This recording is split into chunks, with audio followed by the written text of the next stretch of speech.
Hello and welcome to this week's Dot Connector. Now, I've been sent a story, an article this week, which is from 2019, and it's alleged to be, purported to be, a transcript of a conversation between a tech Pentagon whistleblower and a website or representative of a website.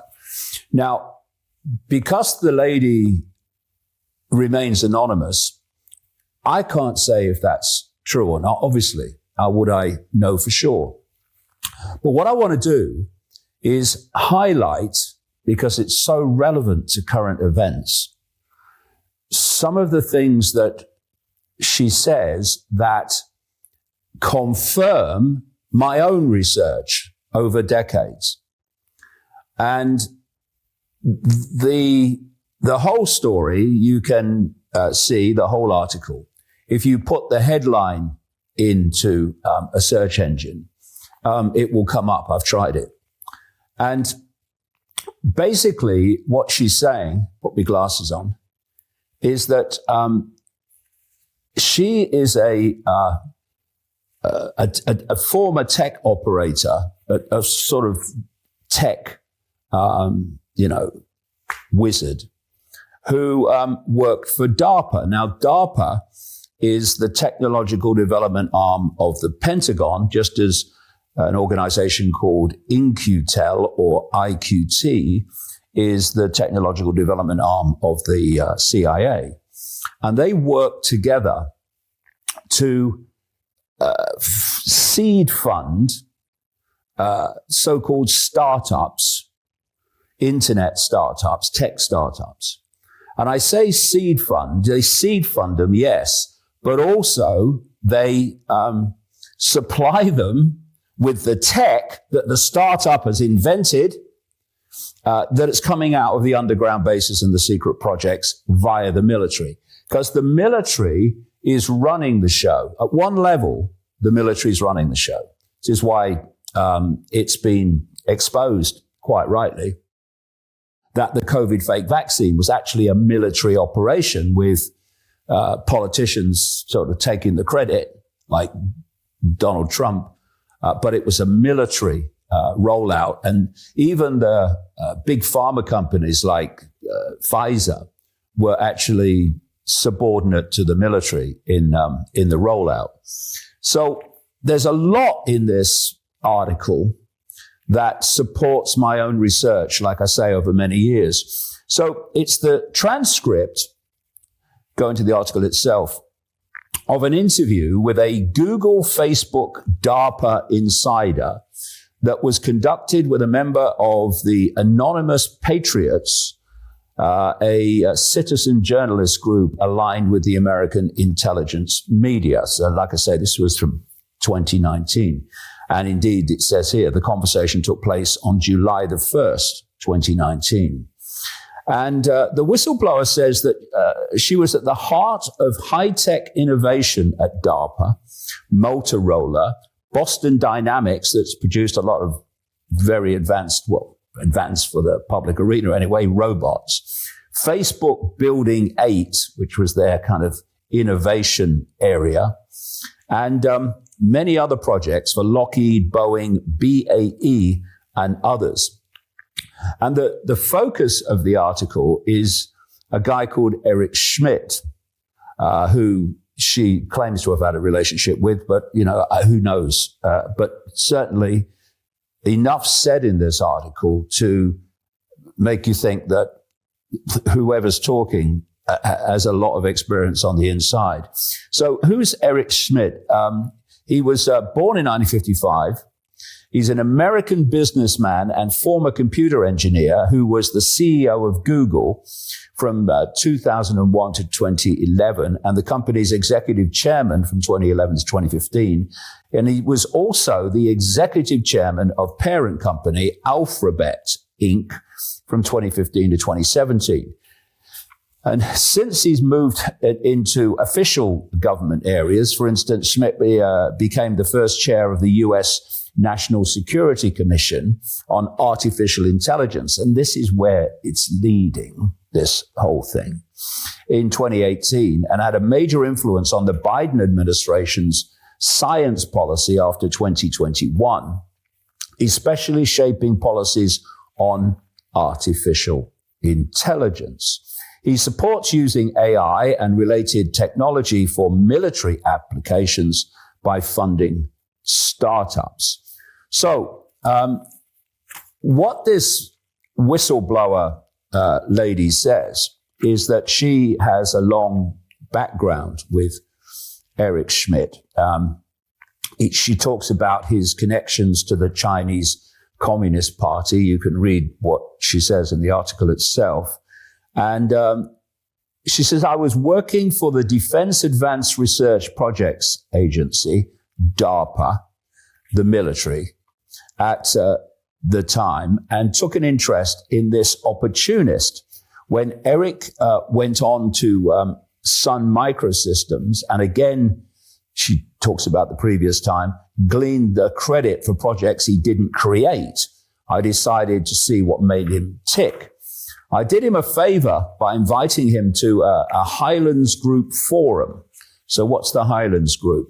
For those in your audience, she says, that might not know about the Highlands Group, it works out of the Naval Intelligence Net Assessment Office, and basically is the international group of corporations, venture capitalists, military and corporate intelligence, and the CIA's In-Q-Tel agency, which I mentioned earlier. Highlands Group assess new patents, DARPA In-Q-Tel projects, and military desires for new weapons. So where she's talking here about corporations, venture capitalists, military and corporate intelligence, and the CIA and DARPA, they are all one unit. They are presented to us as different aspects of society, the system, but actually they're one unit working to one goal. And that goal, as I'll come to, is in its most extreme sense, a fusion of humans with artificial intelligence. And this will bring us into current events as we go along. So the article goes on, quoting her, the military, as they create mythical cyber geniuses as facades for Silicon Valley corporations, and then allow those idiots, as she calls them, to buy into the next DARPA no-bid government contract that eventually becomes a monopoly subsidized by the government. And she gives the very, very pertinent example. At DARPA, we use taxpayer money up front to pay for people like Larry Brin and Sergey Page, the people who are said to be the creators of Google, to win the DARPA contest. Then we make sure that the insider traders from the Highlands Group know about the next startup that will make the initial public offering, IPO, with assets of millions, but will immediately bump up to a company worth billions. What I'm about to tell you has seldom ever been said out loud, she says. Brin and Page were stooges. I've been making the point for so long that these big Silicon Valley heroes and big names, they're front people. They're front people for the military. And the military is an expression at the level we're talking about of this global cult that I've been exposing for decade after decade. So, talking of Brin and Page, they were chosen because they would lie, not because they invented something. They were given a top secret DARPA program called Memex, which we had used as the best search engine we could develop, we being DARPA. It was all military and the dark web at first. We used it to sucker in the enemy unbeknownst to them and then subliminally brainwash them, attempting to create behavioral outcomes through digital dopamine reward systems and adrenaline excretions. It worked like a charm. So the CIA's In-Q-Tel agency suggested we give the system out to everyone in the world and see if we can't control the world globally through digital addiction and manipulation. Again, it worked like a charm. So we created the fake National Science Project that Brin and Page participated in. They simply did the best job of the dozen people involved, but they didn't invent anything. They simply used Memex and made it commercial.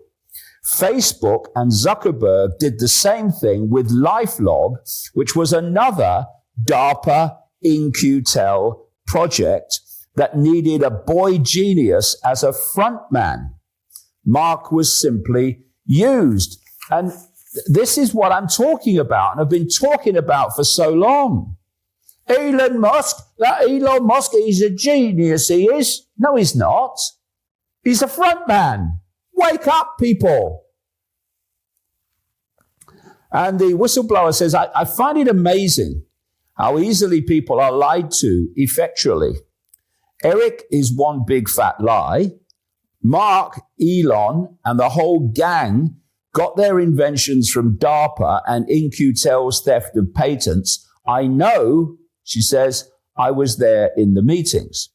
And she describes these people like Musk and Schmidt and all these people, Zuckerberg. She describes them as, quote, idiots who are psychopaths with delusions of grandeur. They are little boys in a sandbox. Now, because of the anonymous nature of the speaker here, you know, I can't say that what she's saying is true in the sense that she has insider knowledge of all this, although the detail she gives is certainly credible. What I am saying is my own research over the decades has concluded exactly what she's saying in terms of what's going on. And given Musk's central role now in the Trump administration, which I'm going to come to, it's important that people realize that they're being shafted, perceptually shafted and literally shafted as the Trump administration unfolds. DARPA, says the whistleblower, is a death machine, pure and simple. I work for the death lords to keep America safe and free, but those old naive beliefs of mine have long gone to the wayside. I am referring to taxpayer-funded weaponization of the internet, which DARPA claims credit for creating, Facebook, PayPal, the PayPal mafia, Peter Thiel, Elon Musk, and others, Google, Twitter, Gmail, YouTube, Amazon, Netflix, Microsoft, Apple, etc., etc. It disgusts me to know what I know about those fake corporations and their takeover of the world. I helped create those programs. I had no idea they would all go out of control. I'm trying to rectify those mistakes right now. And this was the lady speaking in 2019. So make of it of all that what you will. And like I say, I can't say that it's true or that what she's saying about her involvement is true, because I've not met the woman. But it certainly fits my own research over so long. So Elon Musk, and I have been pointing this out, Elon Musk is no genius. He's a front man. I mean, look now at what's happening. Now, since he bought Twitter X, or was allowed to buy Twitter X, and with all the other shareholders, like those out of Qatar and Saudi Arabia, who really have a passion for freedom of speech, since he bought that, even before, but after he bought it, he was scattergunning posts like all the time. Since he picked up Trump and became Trump's biggest promoter, if you look at Twitter X now and the Musk posts, it's absolutely amazing. It's like machine gun fire. They're coming all the time, pushing a certain agenda.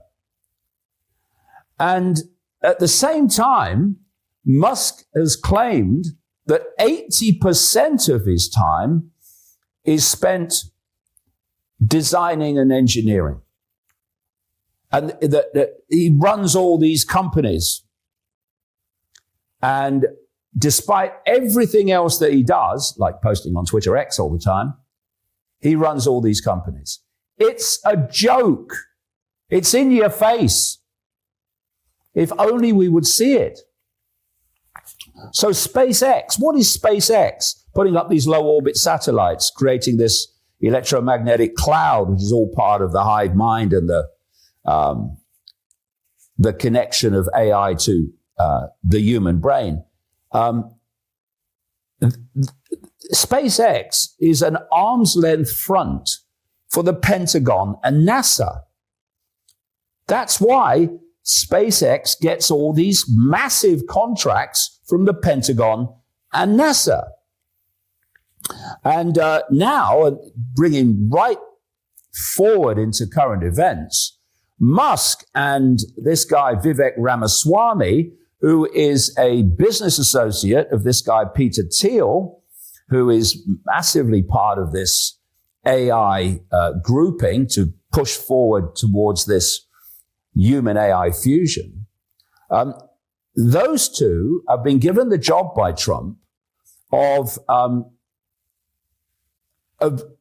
deregulation of government and getting rid of loads of people. I mean, enormous amounts of people they're talking about that work in government, and making it more efficient.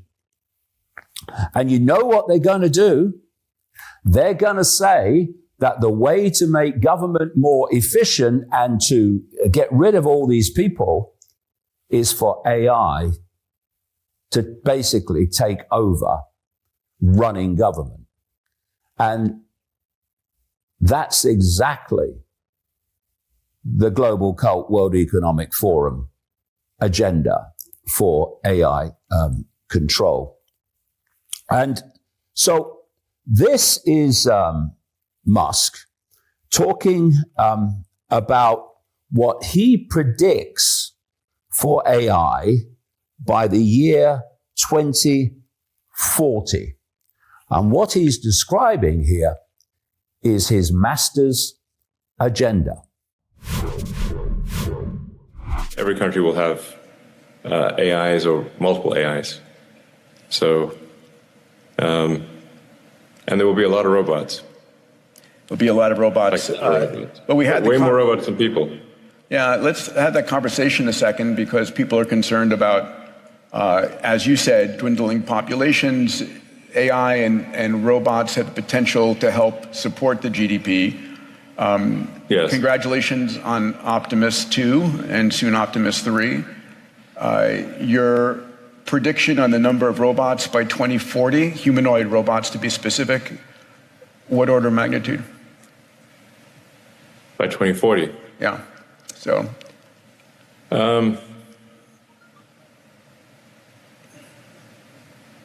I think if you say like 2040, probably there are more humanoid robots than there are people. So what we're going to see in this Trump administration are things happening to take the attention of Trump supporters away.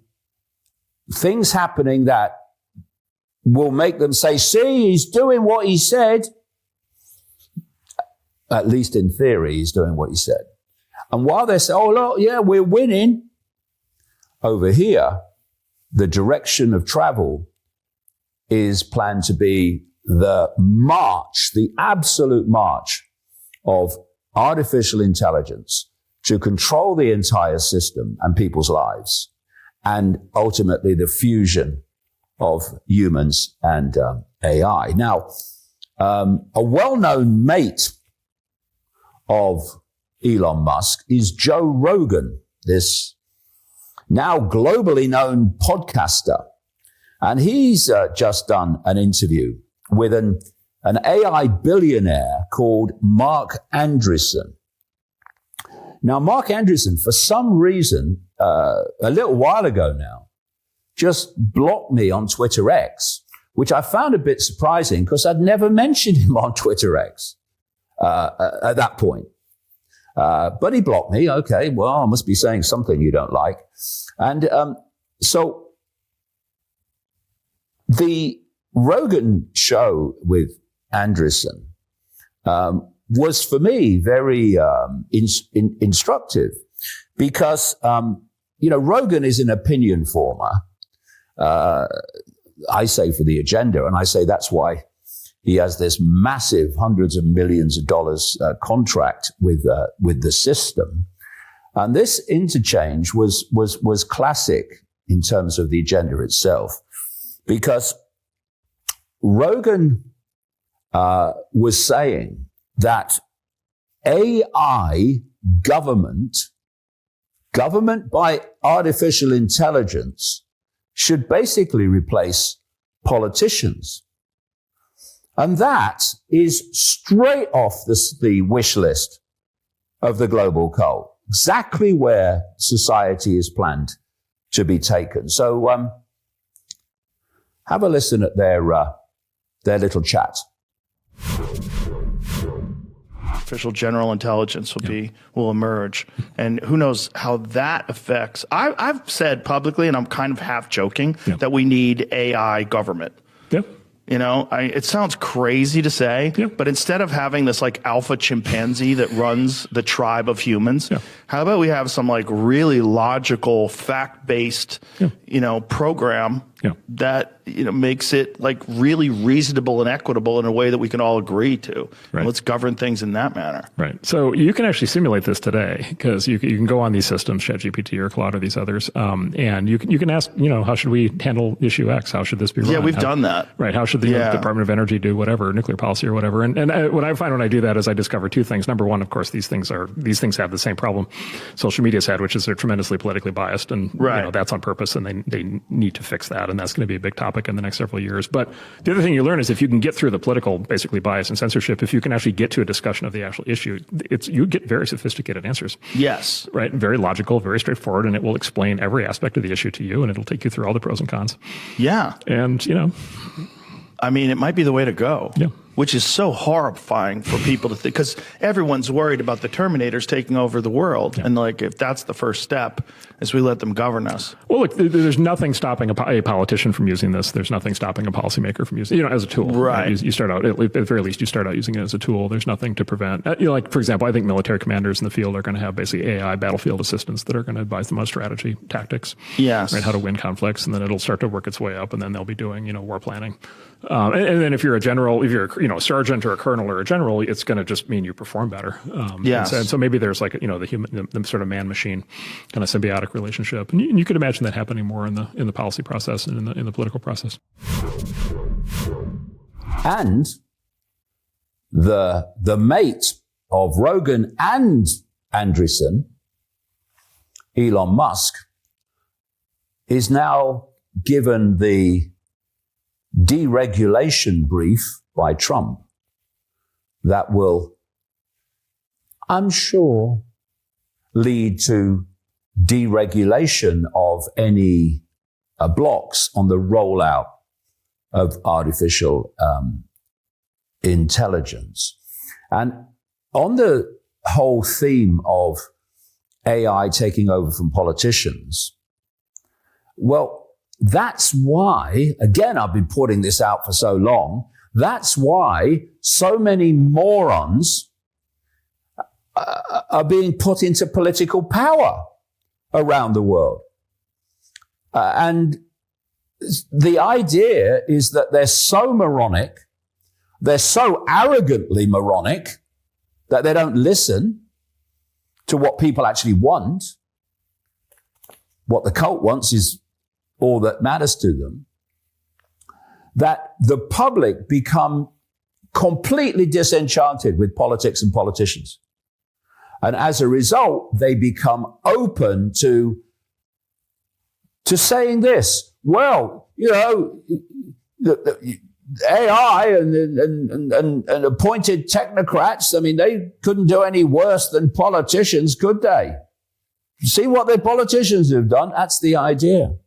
It's all a perceptual manipulation game. The whole thing, the whole conspiracy is a perceptual manipulation game. And interestingly, this morning as I record this, I was reading stuff about Mark Zuckerberg being, of course, the official head of Facebook, who was invited to dinner by Donald Trump at his Mar-a-Lago estate center, whatever it is, in Florida.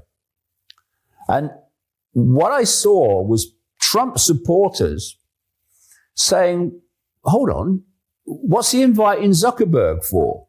Zuckerberg, they say, put vast amounts of money into the 2020 election to stop Trump winning. Why is he inviting him? Because it's a big club and you ain't in it, but they are. So the invited visit by Zuckerberg was confirmed by an ultra-Zionist Trump, he's in the Trump government now. He's Stephen Miller, Deputy Chief of Policy. And this is what he said about why Zuckerberg and Trump have got together. Real quick, Politico is reporting that Mark Zuckerberg was at Mar-a-Lago today meeting with President Trump. Can you confirm that? Yes, that's correct. And Mark Zuckerberg has been very clear about his desire to be a supporter of and a participant in this change that we're seeing all around America, all around the world with this reform movement that Donald Trump is leading. Mark Zuckerberg, like so many business leaders, understand that President Trump is an agent of change, an agent of prosperity. Right. And so business leaders, CEOs, everywhere, they want to be an element, a supporter, a booster of making our economy prosperous, delivering for American workers, and making sure that America is the most powerful, wealthiest, freest nation on the face of the earth. So we'll see what comes of that. And Mark, obviously, he has his own interests, and he has his own company, and he has his own agenda, but he's made clear that he wants to support the national renewal of America under President Trump's leadership. Good. It's good for the president. He turned the page with some talk show host on another channel, and he might be maybe getting over the fact that Zuckerbucks really impacted the 2020 election in the battleground areas. It's almost funny in a kind of ironic way that Trump supporters were calling for, even some saying that when Trump comes to power, he would arrest these Silicon Valley people who have worked against him for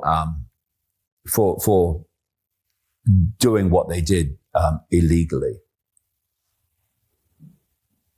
Naivety, the human disease.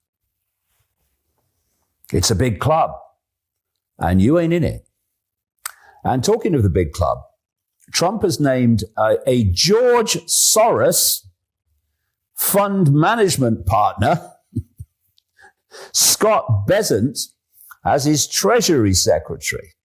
This is a man who helped Soros some years ago make a fortune through the crash of the British pound and through betting that it would happen.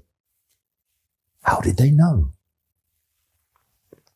And Charlie Kirk is a Trump groupie with an organization called Turning Point USA. He called Bezant's appointment, this longtime Soros employee, a phenomenal pick, and said we should, quote, expect the markets to react favorably. So that's the right-wing revolution now, is it? To make the markets that are completely cult-controlled at their core, from their core, to make them act favorably. What does markets acting favorably mean? It means acting favorably for themselves, Mr. Kirk. God, it's pathetic. So this is Scott Bessent, and the reason I introduce him here at this point in the Dot Connector is that he's very relevant in what he says about AI. He talks about the golden age here. Now, the same as Trump, he's talking about. We'll have the golden age of America. And golden age, for people who've researched this, has very, shall we say, esoteric cult connotations in terms of its insider meaning.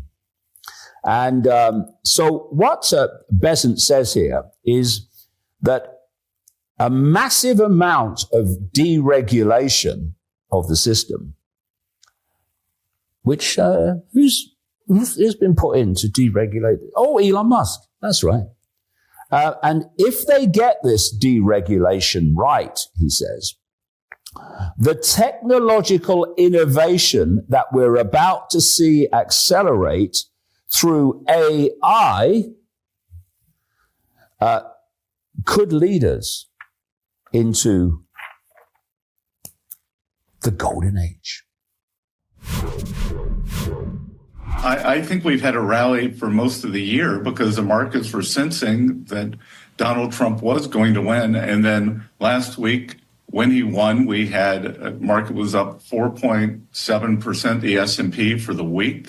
The small cap index, the Russell had the ETF had the biggest inflows in 17 years. The bank stocks are doing well. And, you know, I've called it, we have the potential for the golden age here, because if we unleash U.S. energy independence, energy dominance, I think we have the potential here to do a massive amount of deregulation, which really didn't get enough airplay. This administrative state has been holding down U.S. business.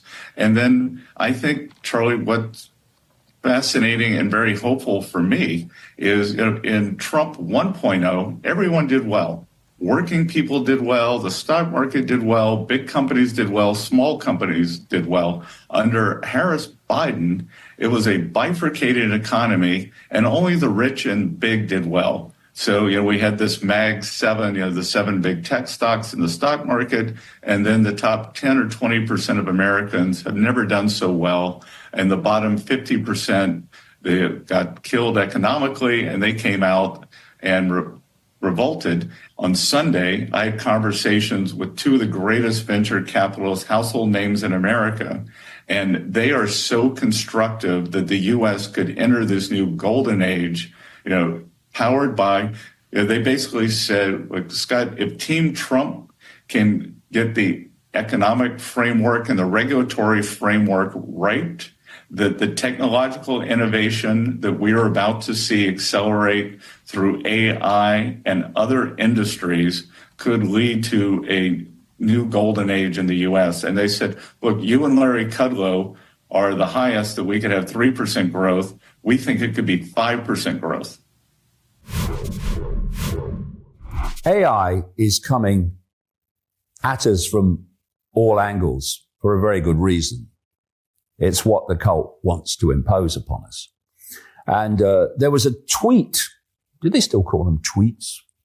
There was a tweet this week by Elon Musk in which he said that it was, just quote him, some idiots are still building manned fighter jets like the F-35 when he says they should be building AI-controlled drones to do the same job. Now, replacing the manned military technology with AI-controlled military, where it can be controlled from an underground base or whatever, you don't know where it's being controlled from, is again the agenda. Just a coincidence. Nothing to worry about. That Musk is talking straight off the script again. Now, addiction to smartphones is crucial to this whole AI control agenda. I say, and I've said for a long time now, there's something coming off those smartphones, like a frequency that's affecting the brain like a drug.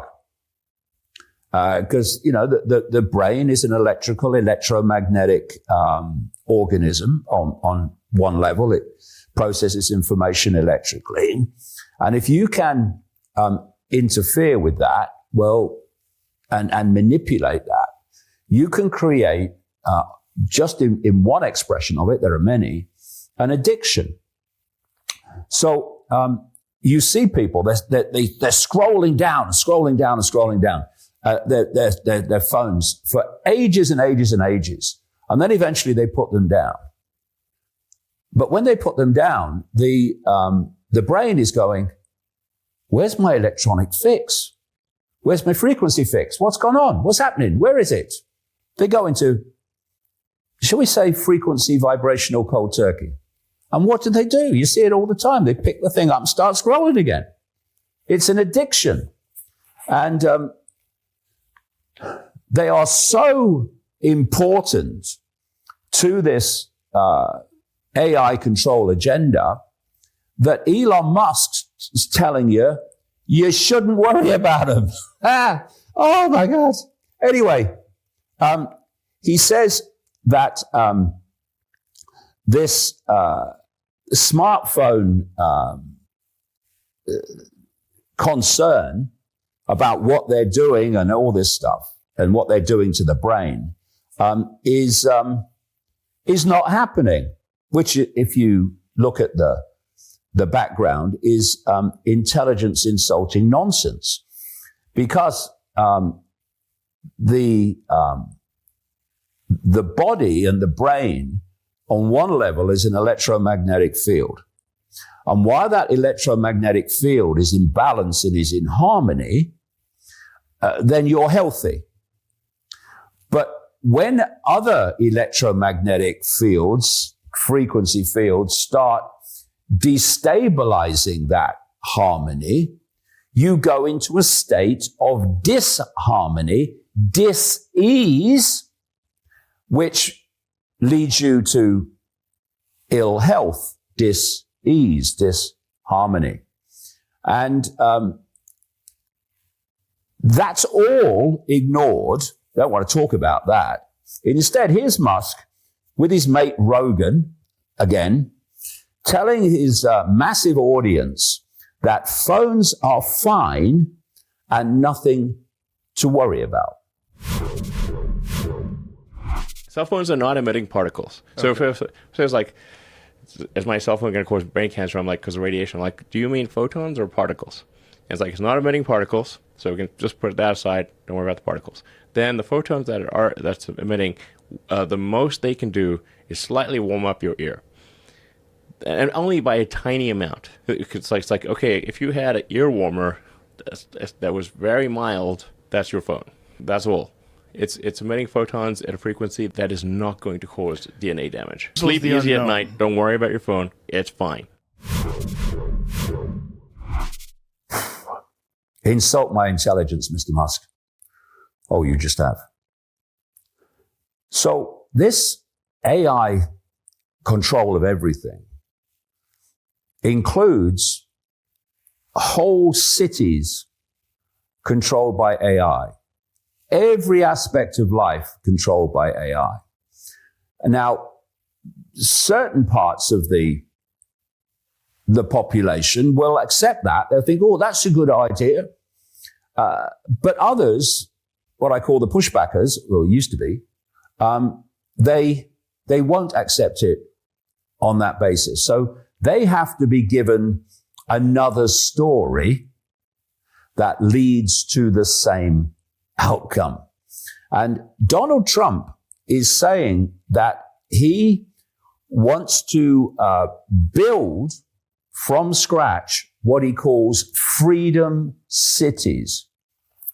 Freedom cities. Oh, that's good, Donald, because they want freedom and you're calling them freedom cities. That's a good one, that all confuse them. But what are freedom cities, Mr. Trump? They are AI-controlled cities built from scratch, so AI can control everything from the start. Here is the great one describing his freedom cities. Past generations of Americans pursued big dreams and daring projects that once seemed absolutely impossible. They pushed across an unsettled continent and built new cities in the wild frontier. They transformed American life with the interstate highway system. Magnificent it was. And they launched a vast network of satellites into orbit all around the Earth. But today, our country has lost its boldness. Under my leadership, we will get it back in a very big way. If you look at just 3 years ago, what we were doing was unthinkable.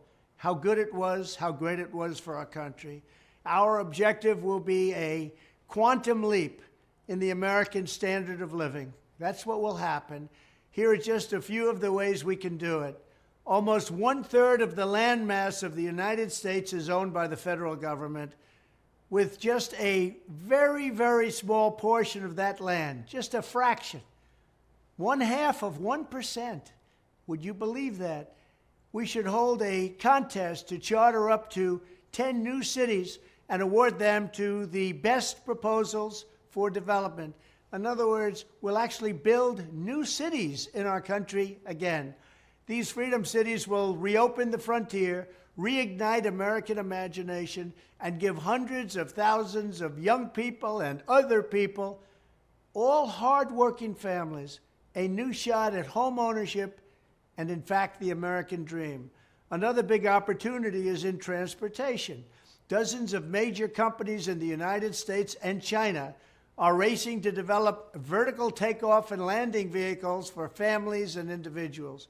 Just as the United States led the automotive revolution in the last century, I want to ensure that America, not China, leads this revolution in air mobility. And what he mentioned at the end there about competition with China, that's going to be one of the big excuses for pushing on at speed this AI control agenda. Oh, well, the Chinese, they're ahead of us. We've got to catch up. So we've got to do this. All right. Yeah. Yawn, yawn, yawn. And just finally on this kind of subject, but this is not AI, but it's certainly an indicator of where the Trump administration is planned to go. He's named General Keith Kellogg as his assistant to the president and special envoy to Ukraine and Russia. Kellogg has constantly pushed for Russia to be expelled from Ukraine and even talked about a no-fly zone, which would mean what? Open, never mind proxy, open war between the West and Russia and the East. And his supporters, of course, a lot of them are in cognitive dissonance, and so they're doubling down. Oh, he's doing it because it's part of the plan. Yeah, okay. Explain it to me. Well, he knows. Yeah, I bet he does. But some, especially with this Kellogg and these other people, like the defense secretary and the ambassador to Israel, Huckabee, and so many others in the administration. They're basically asking the question, what's going on? These people seem to have no connection to what Trump said in his campaign that he was going to do. Well, I can explain that. You've been had, people, for a second time. So that's as far as we go with the public part of the dot connector. For the rest of it, and there's a lot more to come, go to iconic.com after 7 o'clock every Friday.